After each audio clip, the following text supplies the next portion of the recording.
네, 여러분 안녕하십니까. 8월 25일 화요일 아침 매일 성경 묵상 함께 나누겠습니다. 오늘은 이사야 34장으로 넘어가서 1절에서 17절까지 말씀인데요. 제가 앞부분을 읽겠습니다. 열국이여 너희는 나와 들을지어다. 민족들이 귀를 기울일지어다. 땅과 땅에 충만한 것 세계와 세계에 나는 모든 것이여 들을지어다. 대저 여호와께서 열방을 향하여 진노하시며 그들의 만군을 향하여 분내사 그들을 진멸하시며 살육당하게 하셨은즉 그 살육당하는 자는 내던지 바 되었으며 그 사체의 악취가 솟아오르고 그 피의 산들이 녹을 것이며 하늘의 만상이 사라지고 하늘들이 두루마리같이 말리되 그 만상의 쇠잔함이 포도나무 잎이 마름 같고 무화과나무 잎이 마름 같으리라. 아멘. 오늘 본문의 내용을 중심으로 하나님을 떠난 문명이 도달할 종착지, 하나님을 떠난 문명이 도달할 종착지라는 제목으로 말씀을 증거하겠습니다. 구체적으로는 오늘 5절 이하에서 보면 에돔이라는 나라의 그 멸망에 대한 예언을 환상으로 보고 있고 이사야가 경고하고 있는 내용이지만 앞부분에서 보면 그 에돔의 멸망은 곧 우주적인 심판, 온 나라와 열방과 이 세상의 종말에 대한 이야기를 다루고 있습니다. 결국은 하나님을 떠난 그 인간의 찬란한 문명은 머지않아 종말을 고하게 된다는 것을 보여주고 있습니다. 그래서 하나님을 떠난 아무리 그 부귀 영화를 누리던 나라, 개인, 민족도 하나님이 진노를 발하실 때 멸망당하고 말았다는 사실을 통해 하나님을 떠난 모든 문명과 문화들은 결국은 멸망의 종착지를 향해 달려가고 있다는 사실을 오늘 우리에게 보여주고 있는 것입니다. 아까 다시 4절을 보면요. 하늘의 만상이 사라지고, 그러니까 하늘에 있는 해와 달과 별들이 사라지고, 하늘이 두루마리같이 말리고, 그 만상의 세잔함이 포도나무 잎이 마른 같고, 무화과나무 잎이 마른 같다. 뭐 우리나라로 치자면 이제 첫 서리가 내리고, 또 기온이 갑자기 내려가고, 찬바람이 불 때 온 낙엽들이 물들고 떨어지고 사라지듯이, 그 푸르름이 사라지듯이 이 세상과 만물이 그렇게 변하여 가는 시대가 온다고 이야기합니다. 이것이 하나님의 우주적인 심판이 남아 있다는 것을 보여줍니다. 그 한 예로 에돔이 원래는 유다와 이스라엘의 형제지간이나 마찬가지인 나라입니다.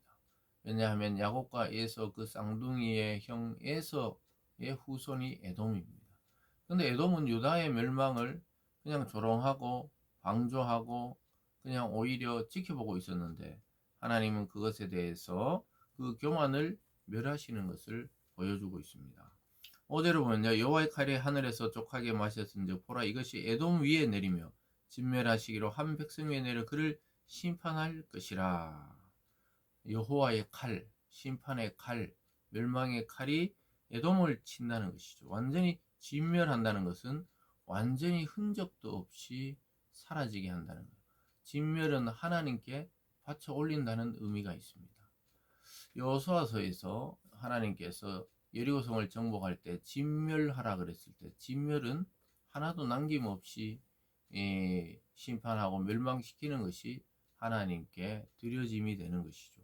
그런데 계속 6절에도 보면요. 여호와의 칼이 피 곧 어린 양과 염소의 피에 만족하고 기름 곧 순양의 콩팥 기름으로 윤택하니 이는 여호와를 위한 희생이 보스라에 있고 큰 살육이 에돔 땅에 있음이라.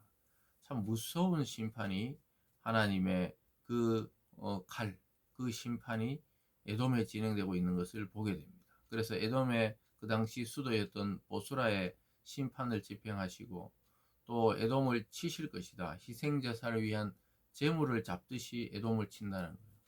그래서 이 내용은 유다 백성은 잘 알죠. 하나님께 제사 드릴 때 그 제물을 잡기 위해서 제사장이 양이나 소나 또 짐승을 잡듯이 하나님께 바쳐지듯이 에돔이 어린 양의 그 피, 염소의 피를 만약에 잡아서 제단에 올리듯이 그렇게 멸망당하는 것을 보여줍니다. 그렇게 옆에서 이스라엘이 형제의 나라가 당할 때도 방조하고 조롱하고 또 오히려 기뻐했듯이 오히려 하나님은 그런 자들을 멸망에 이르게 한다고 이야기하고 있습니다. 참 놀라운 이야기가 계속 펼쳐집니다. 10절에 낮에나 밤에나 꺼지지 아니하고 그 연기가 끊임없이 떠오를 것이며 세세에 항모하여 그리로 지날 자가 영원히 없겠고. 참 놀랍게도 그 화려했던 에돔, 그 하나님의 그나마 축복을 일반은 종이지만 받았던 나라가 이렇게 망하고 맙니다. 그래서 황무해져 가지고 거기는 온갖 짐승들만 거기에 살게 된다고 11절에 보면 뭐 땅아새, 고슴도치, 부엉이, 까마귀 이런 것들이 그 위에 살게 된다고 이야기하고 있습니다.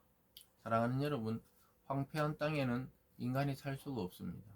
예전에 구소련 시대에 그 체르노빌이 폭발해서 원자력 발전소가 거기서 새어나온 그 원자력, 그 핵무기랑 마찬가지죠. 그 때문에 지금도 거기는 사람이 살 수 없다고 우리는 듣고 있습니다. 그와 같이 이 에돔이 그 화려했던 명성을 잃어버리고 완전히 사람이 전혀 살지 못하는 그런 황폐한 땅이 되었다고 말씀하고 있습니다. 이 예언은 정확하게 이루어질 것이라고 말씀하고 있죠. 16절에 보면 너희는 여호와의 책에서 찾아 읽어보라. 이것들 가운데 빠진 것이 하나도 없고 제 짝이 없는 것이 없으리니 이는 여호와의 입이 이를 명령하셨고 그의 영이 이것들을 모으셨음이라. 하나님의 말씀이 반드시 이루어지리라는 것을 이야기하고 있습니다. 참 무서운 것이죠. 이 세상도 에돔과 같이 멸망을 향해 지금 달려가고 있습니다. 하나님을 떠난 인간, 하나님을 떠난 도시, 하나님을 떠난 나라, 하나님을 떠난 문명, 하나님을 떠난 이 땅은 결국 멸망을 당할 것입니다. 그것은 불보듯이 명확한 사실입니다. 그래서 하나님을 떠난 문명이 성공한 적이 없습니다. 한때 화려해 보여도 하나님을 반역했던 모든 문명들은 사라지고 제국들은 사라졌습니다. 지금 우리가 살아가는 이 시대에 우리가 보고 있는 이 세상의 힘의 균형이나 형편들도 우리 세대가 지나고 얼마 지나지 않아 하나님이 또 재편하시거나 어떤 나라는 사라지게 하시거나 어떤 민족은 흔적도 없이 파멸에 이르게 되고 또 어떤 나라들이 전혀 눈에 띄지 않는 나라가 강해지고 또 넓어지고 힘을 갖게 되는 그러한 시대가 온다는 것이죠.